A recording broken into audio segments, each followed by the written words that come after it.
გადიგა მოდიგა ბედეკუთანო მე შენიც ქერით ნაღველი მშორდება ვანიღი დავგუღი არ უთხარო იქნება სრულდეს ხვალ ჩემი ოცნება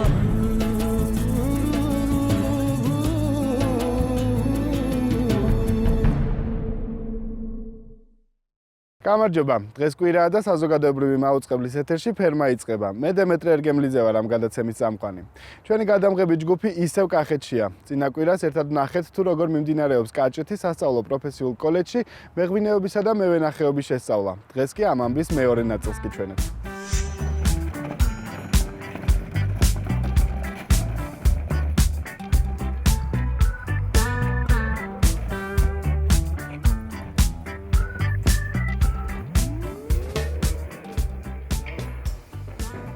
მე ახლა კოლეჯის ბაზაზე არსებულ მეცხოველეობის სასწავლო ფერმაში მივდივარ, სადაც პრაქტიკული მეცადინეობები ტარდება. როგორც გავარკვიე, მესაქონლეობა სტუდენტებში ძალიან მოთხოვნადია, იმიტომ რომ ეს დარგი ერთ-ერთ პრესტიჟულ და შემოსავლიან სფეროდ ითვლება.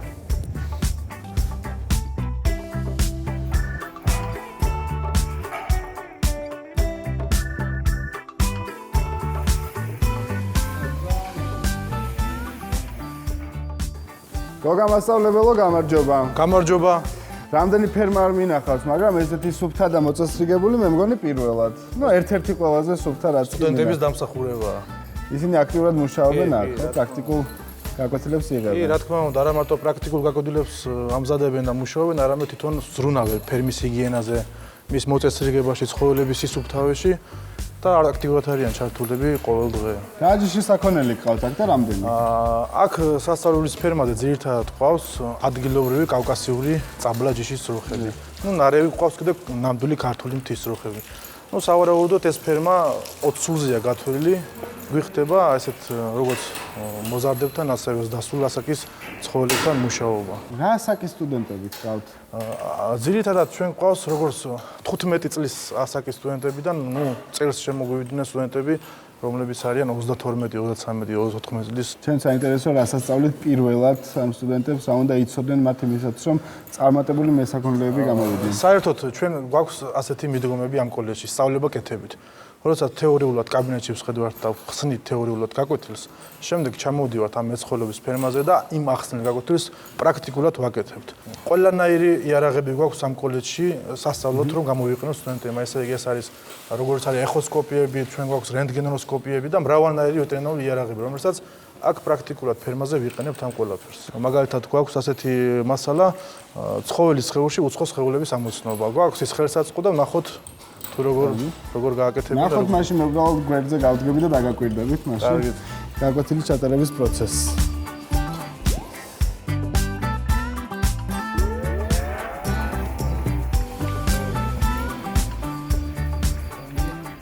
ფეხარ კოსამ პირველ ტყებში ხდება ხოლმე ესეთ დაავადება ტრამული პერიკარდიტი, ხო? როდესაც საკვებს დაუყრით უხეში საკვებს, ის სწრაფად უხეშად მიირთმევს საკვებს, პირის ღრუში არ ხდება მისი დამუშავება, პირდაპირ გადაეტყოსნება საათს, საყლაპავის მილის მეშვეობით ფაშში. ძალიან ბევრჯერ ხშირად ამ უხეში საკვებს აყოლებს ხოლმე რას? მეტალის ლურსმებს, მავთულებს და რაღაც უცხო საგნებს. რაც მალევე არა, მაგრამ შემდეგში ძალიან ბევრ პრობლემებს ვაწყდებით ხოლმე. არის ეს ხელსაწყო, რომელთაც შეგვიძლია ჩვენ დავადგინოთ თუ ჩვენი ცხოველი ჯანმრთელი არის თუ არ არის. ყურსასმენს მოვირგებთ. აი ამ ასე ვთქვათ, თვალს ვაკეთებთ მუცლის ქვედა მხრიდან და ვაკეთებთ აი ესეთ გაყოლებას ვასრულებთ. თუ სიგნალი მომცა, ეს სიგნალი არის იმის პასუხი, რომ ორგანიზმში არის უცხო სხეული. როგორ დაუკურნალოთ ამ შემთხვევაში? ფაშვის გაკვეთა ხდება და მე იმ უცხო სხეულების ამოღება ხდება და შემდეგ ისე ვიხურება ეჭრილობა და ასე მკურნალობთ ცხოველს. დღეს საქართველოში ძალიან გავრცელებულია სხვადასხვა ვირუსული ინფექციები, რა ვიცი, დაავადებები როგორც არის შეიძლება ბრუცელოზი, ჯილეხი, ასე შემდეგ მასტიტი შეიძლება ასე შემდეგ. ამ მიმართულებით უსწავლობენ თქვენი სტუდენტები და იციან თუ არა როგორ დამკურნალობენ. რა თქმა უნდა, სტუდენტები სწავლობენ არა მარტო ამ დაავადების მკურნალობას, არამედ საწყის პერიოდში ჩვენ თავი როგორ დავიცვათ, ანუ ვაქცინაციები ხდება.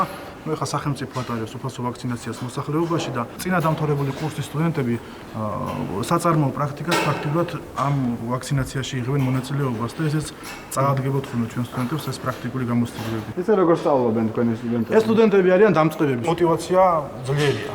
ანუ ყველა ახალგაზრდას ოჯახური თავის ოჯახში ყავთ საქონელი, როგორც მსხვილი ფეხა, საწვრილი ფეხა, პირუტყვები და უყვართ თავისი ცხოველები.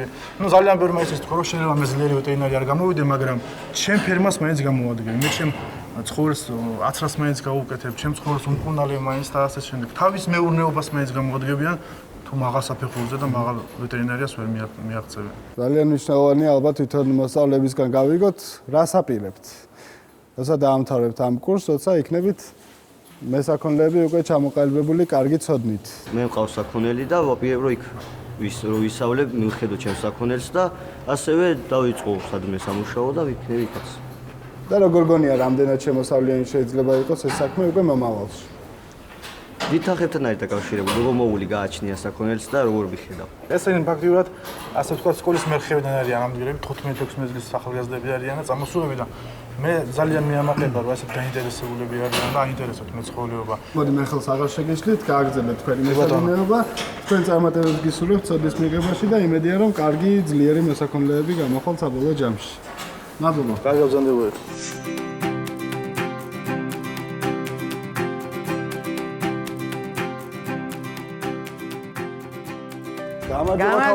გამარჯობა, მოგზავნით. მე ვარ აქტუალებული თქვენი კოლეჯით და მითხრეს რომ აქაც ძალიან ბევრ საინტერესო რამეს ნახავ. დიახ, ეს არის ჩვენი კოლეჯის ვინის საკონსერვო საწარმო. სადაც ბავშვები სწავლობენ და თვითონვე ამზადებენ პროდუქციას. ეს ყველაფერი სტუდენტების გაკეთებულია. სტუდენტების გაკეთებულია, ჩვენი ბოსტნითა და ხილით არის გაკეთებული ყველაფერი. მარინადები გვაქვს ასორტი, წვენები გვაქვს. დიახ, ეს მაყვალი ჩვენი ბაღში მოკრეფილი მაყვალია, უეკლო მაყვალი. საქართველოში ძალიან მოთხოვნადი გახდა უკვე ამ კონსერვების წარმოება და ძალიან ბევრი საწარმო გაიხსნა უკვე მთელი ქვეყნის მასშტაბით აკეთებენ. მათ სჭირდებათ კადრები და რეალურად ქვეყანაში ამის დეფიციტია. თქვენ რას ასწავლით თქვენ სტუდენტებს? რა არის მთავარი ამის წარმოების დროს? ამის წარმოების დროს ძირითადად არის რომ სურსათის უვნებლობა დავიცვათ. რა მოხდება იმ შემთხვევაში თუ კი რაიმე ასეთი ჰიგიენური წესი დაირღვა? ამ შემთხვევაში შეიძლება მოწამლა მოხდეს სადმე, მაგრამ ჩვენ როდესაც ვაწარმოებთ, რაღაცა გარკვეული პერიოდი ვინახავთ. 2-3 კვირა და უკვე თუ რამე წუნი არის, გამოვლინდება. ძალიან საინტერესო პროცესი უშუალოდ როგორ ტარდება თქვენთან ლექციები. და ავიდეთ მაღლა და თვითონ პროცესი დავათვალიეროთ და მანამდე უნდა სპეცნაზაცმელი ჩავიცვათ აუცილებლად. იგივე ჰიგიენის ნორმები დასაცავად. კარგით ავიდეთ.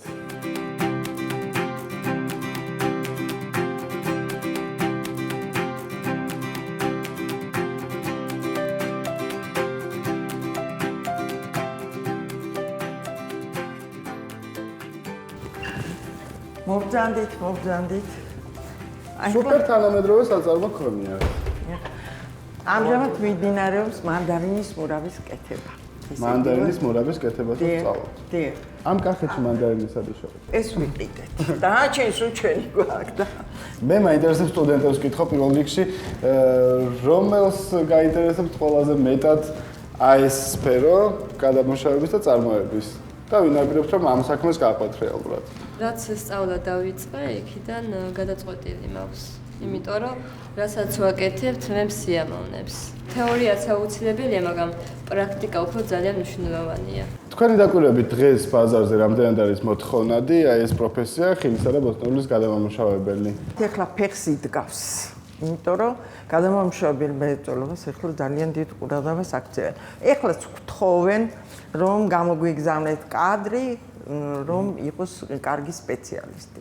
ისა სტუდენტებს მინდა ვკითხო, რამდენად ფიქრობთ, რომ როდესაც ამ სპეციალობას დაეუფლებით, თქვენი ანაზღაურება იქნება თქვენთვის საკმარისი.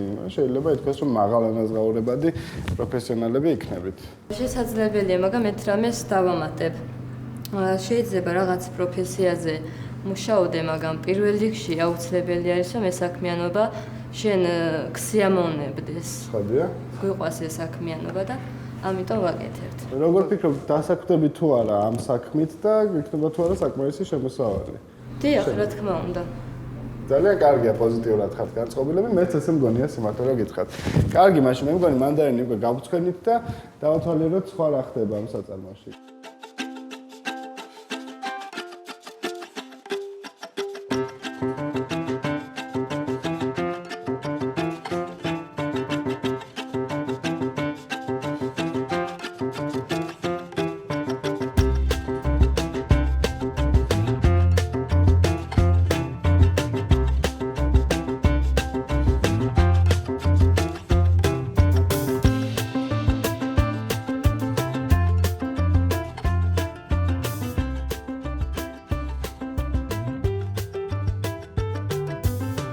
ჩვენ უკვე ნახეთ რამდენიმე დარგი, რომელსაც კოლეჯის სტუდენტები ეუფლებიან, თუმცა ეს ყველაფერი არ არის. ჩემს უკვე ნახვა რამდენიმე ათეული ფუტკრის კა. ეს არის სწორედ ის ბაზა, სადაც დამწყები მეფუტკრეები სწავლობენ ფუტკრის მოვლასა და თაფლის წარმოებას. წავიდეთ ერთად ნახოთ, როგორ მიმდინარეობს მათი პრაქტიკული გაკვეთილი.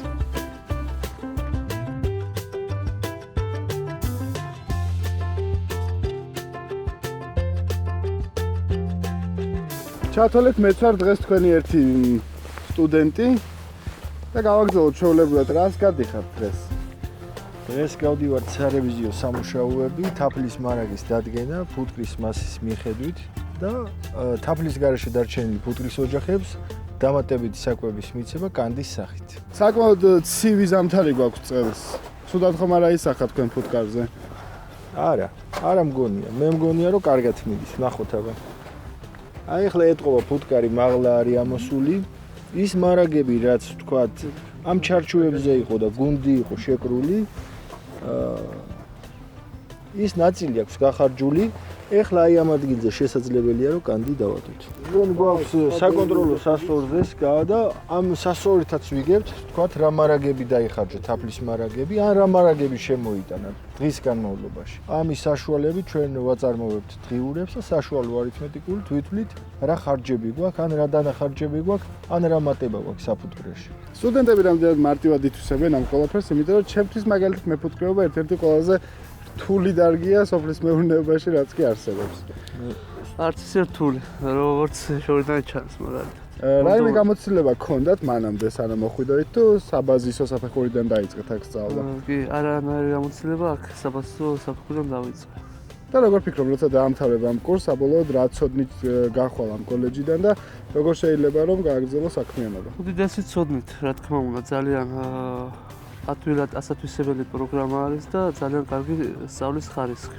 სულ ამბობენ ხოლმე, რომ ქართველი მეფუტკრეების უმეტესობა მაინც მოყვარულია და პროფესიონალების ნაკლებობა გვაქვს ქვეყანაში და ამას ბევრიც აღიარებს. თქვენ როგორ უყურებთ ამ საქმეს? პროფესიონალი მეფუტკრეები არ ვართ ჩვენ. ვართ დამწყებები, მაგრამ ანუ პროფესიონალამდე რომ მივიდეთ, ჯერ კიდევ გვაქვს ბევრი სხვა სწავლის შედეგები დასამთავრებელი.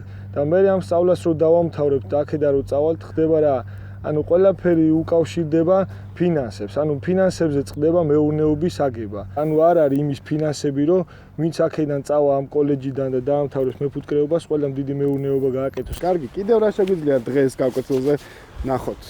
დღეს შეგვიძლია პატარა სკაზე ვილაპარაკოთ, თერმულ სკაზე, რაც დიდი საფუტკრისთვის ძალიან მნიშვნელოვანი არის. ამ სკაში სათადარიგო დედები ყავს. თუ რომელიმე სკაში, თქვათ, დედა ფუტკარი ყდება სიცივის გამო, აქედან ვიღებთ. ეს რა მასალის გარაა დამზადებული? ეს არის თერმული სკა, ბიბოქსის სკებსაც ეძახიან და XPS-ის მასალა არის. აქ არის ორი ოჯახი მოთავსებული. რითგან სხდება ეს ხისგან? ამაში ტემპერატურული ცვალებადობა არის ძალიან მინიმუმი. სითბოს ინარჩუნებს და სიცივესაც არ უშვებს.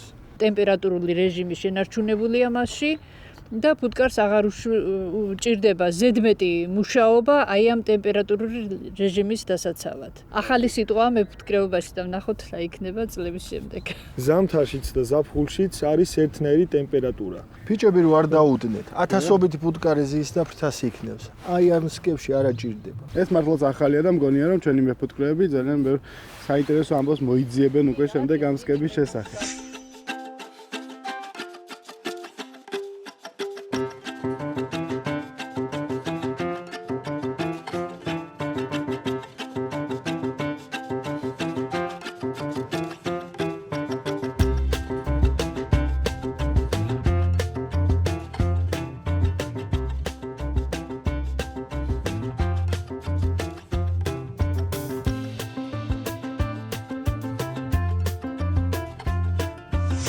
გიორგი ძალიან ბევრი რამ ნახე თქვენ კოლეჯში და შეიძლება ითქვას აღფრთოვანებული ვარ. ერთი შეხედვით მე მგონია კარგი რაღაცები ხდება. მაინტერესებს თქვენი სტუდენტები რამდენად არიან უზრუნველყოფილი იმით, რომ როდესაც აქედან გავლენ, უკვე ცოდნა მიღებული ექნებათ კონკრეტულ სპეციალობებში, დასაქმდებიან და ექნებათ სტაბილური შემოსავალი. როდესაც თეორიულ სწავლებას აქ ადგილზე პრაქტიკას რჩებიან სტუდენტები, შემდეგი ეტაპი არის ის, რომ რომელიღაც შესაბამის საწარმოში უნდა გაიარონ კიდევ სხვა პრაქტიკა. უმეტეს შემთხვევაში ჩვენ დაკვირვებამ რაც აჩვენა, უმეტესობა სტუდენტები სადაც გადიან უკვე საწარმოო პრაქტიკას, იგივე საწარმოებში რჩებიან სამუშაოდ. ზოგადად ამ კოლეჯში სწავლა უფასოა. კი. როგორ უნდა მოგმართოს ადამიანმა, რომ დაიწყოს სწავლა? არა მარტო ჩვენთან ცენტრალიზებულად ხდება წელიწადში ორჯერ რეგისტრაცია, სწავლის პროცესის განახლება, ეს არის ცენტრალიზებული პროცესი, რეგისტრირდებიან აპლიკანტები, შემდეგ აბარებენ სახელმწიფო გამოცდას შეფასებისა და გამოცდების ეროვნულ ცენტრში და მინიმალური კომპეტენციის გადალახვის შემდეგ უკვე ხდებიან კოლეჯში.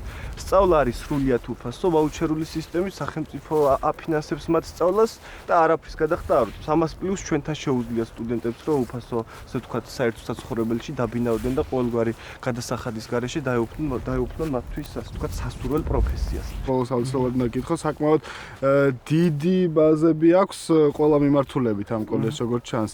ამას ალბათ ესე მარტო თქვენ ვერ გაწვდებოდით. ვინ არიან ისინი, ვინც გეხმარებიან რეალურად მათ განახლებაში, ამას ხო რეალურად ფინანსები ჭირდება? კი, ანუ პირველ რიგში არ შემიძლია რა აღნიშნო განათლებისა და მეცნიერების სამინისტროს გვერდში დგომა, რომელიც არც ერთ წუთს არ ადუნებს ყურადღებას ჩვენზე და დარწმუნებული ვარ სხვა პროფესიულ სასწავლებლებს. იმდენად დიდ რესურსს დებენ იმისთვის, რომ ყველა პროგრამა აღჭურვილი იყოს თავისი პრაქტიკული მეცადინეობის ბაზით, შესაბამისი რესურსით, რაც არის აუცილებელი ყველაფრისთვის და ამასთან ერთად კიდევ სხვადასხვა დონორი ორგანიზაციების დაინტერესებულები არიან, ასე ვთქვათ, პროფესიული პროგრამების ეფექტურად განხორციელებისთვის და გვაქვს რამდენიმე ბაზა, რომელიც გრანტის ფარგლებში გაკეთდა.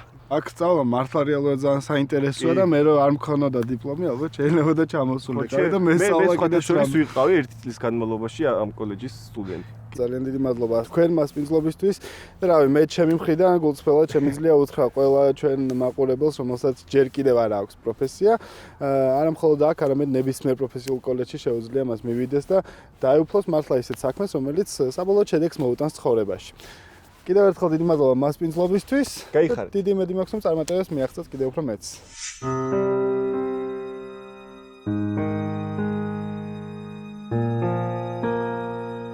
სოფლად ცხოვრება ბევრ სირთულესთან არის დაკავშირებული. იყო ფერმერი ნიშნავს შეგეძლოს დაუღალავი შრომა.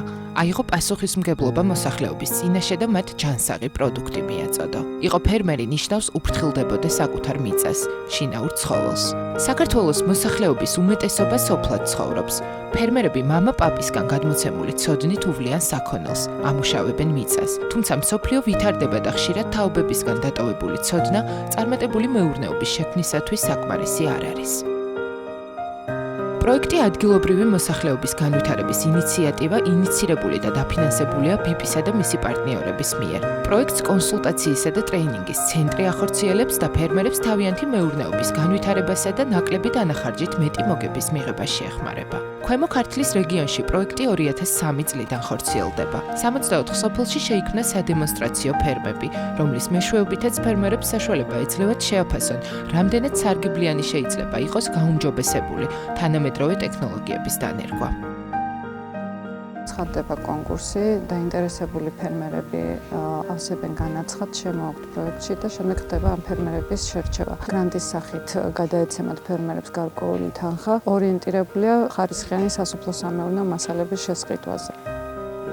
ჩვენ სოფელ გამარჯვებაში ერთ-ერთ სადემონსტრაციო ფერმას ვესტუმრეთ. ბატონი გიორგი 20 წელიწადზე მეტია მესაქონლეობას ეწევა, თუმცა პროექტში გამარჯვების შემდეგ მისი საქმიანობა ბევრად უფრო შემოსავლიანი გახდა.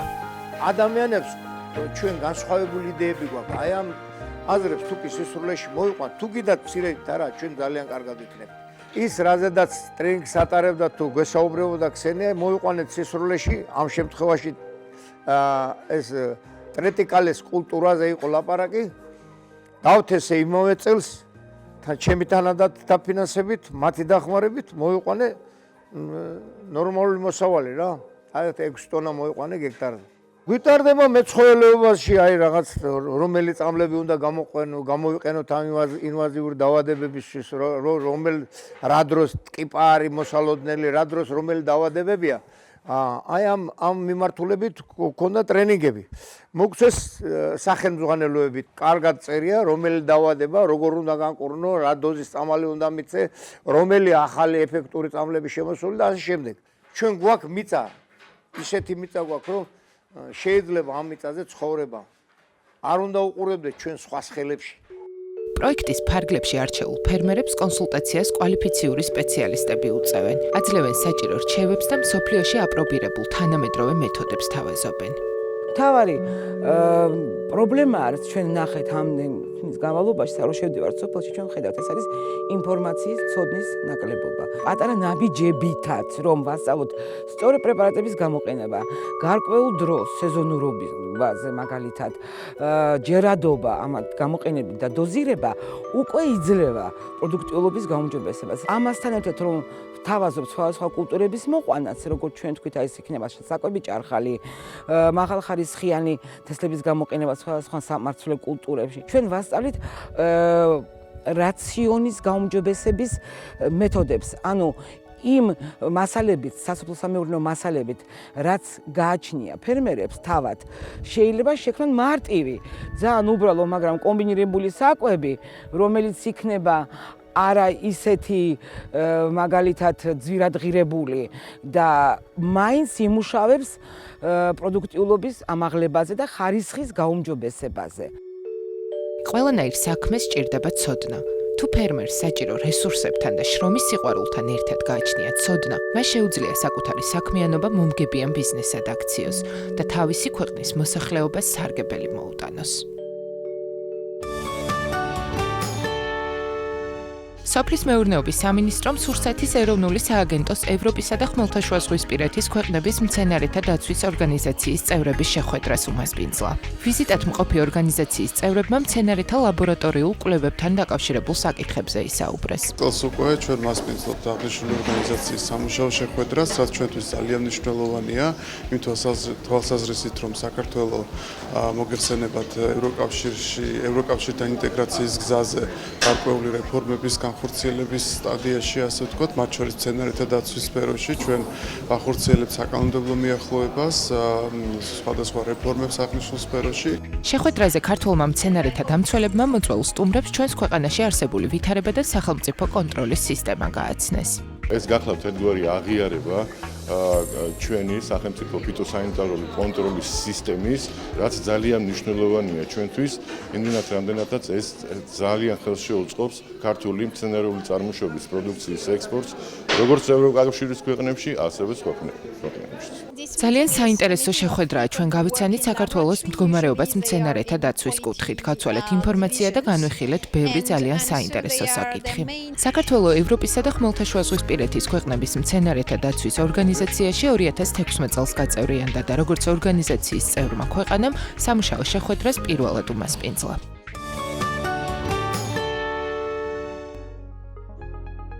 რძის ხარისხის გაუმჯობესება კვების ტექნოლოგიების გამოყენებით. პირუტყვის საკვები ეს არის ფაქტორი, რომელიც დიდ გავლენას ახდენს რძის ხარისხსა და რაოდენობაზე. მარცვლეული კულტურებისა და კრახმალით კონცენტრირებული საკვების კომბინირებით შესაძლებელია მივიღოთ მაღალი ხარისხის რძე, რომელიც დიდი რაოდენობით ცხიმებსა და პროტეინებს შეიცავს. ერთი საკვებიდან მეორეზე გადასვლა ახლის დამატება უნდა ხდებოდეს თანდათან, რათა საქონელს არ შეექმნას დისკომფორტი. აუცილებელია ქერის გამოყენება საკვების ნარევებში, რითაც მივიღებთ ყველის წარმოებისათვის საუკეთესო რძეს. ეს ხელს უწყობს შობადობის მომატებასაც. ლუდის ანარჩენი. ეს არის ლუდის წარმოების ნარჩენი მასა, რომელიც მიიღება ჭვავის ალაოს ხარშვისა და დადუღების შემდეგ. იგი შეიცავს მარცვლეულის გულისა და კანის ნაწილებს, რაც კარგად გამოიყენება საქონლის საკვებად, როგორც ნედლი, ასევე მშრალი სახით. ეს საკვები შეიცავს დიდი რაოდენობით ცილას, არის მაღალი კვებითი ღირებულების და ხელს უწყობს რძის რაოდენობის გაზრდას.